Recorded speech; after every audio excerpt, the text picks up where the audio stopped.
కాంగ్రెస్ ప్రభుత్వంపై మాజీ మంత్రి హరీష్ రావు ఫైర్ అయ్యారు.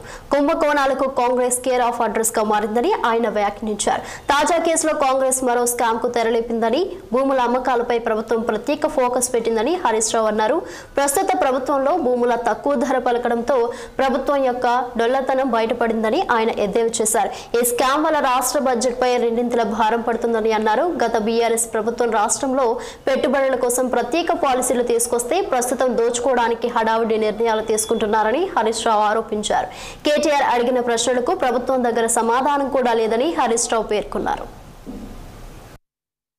ఇవాళ దేశంలోనే అతిపెద్ద కుంభకోణం ఇవాళ కాంగ్రెస్ పార్టీ తెరలేపిందని చెప్పొచ్చు.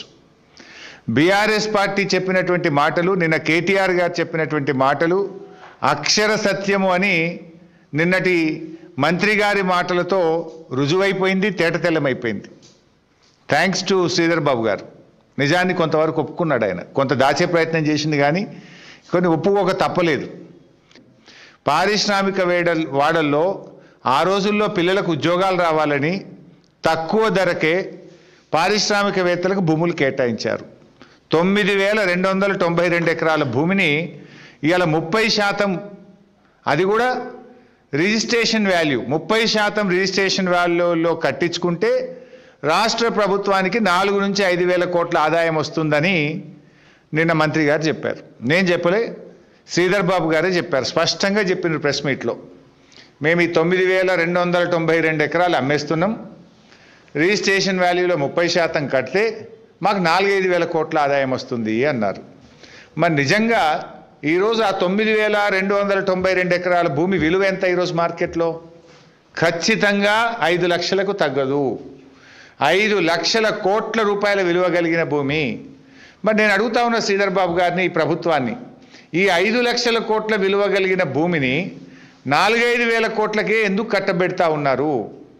అంటే మిగతా 4,95,000 కోట్లు స్కామ్ కాకపోతే ఏంటి?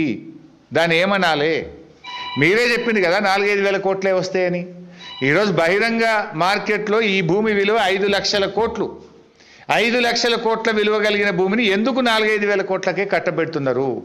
దీని వెనుక ఉన్న మతలబేందో చెప్పాలి. ఈరోజు మంత్రి గారు ఇంకోటి బుకాయించే ప్రయత్నం కూడా చేసిండ్రు నిన్న.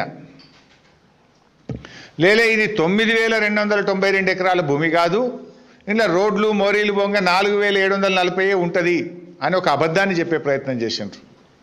నేను అథారిటీగా చెప్తున్నాను, ఎందుకంటే ఆ రోజు cabinet sub committee on revenue resource mobilisation చైర్మన్గా నేను పనిచేసిన. ఆ రోజు ఆర్థిక మంత్రిగా క్యాబినెట్ సబ్ కమిటీ చైర్మన్గా నేనున్నాను.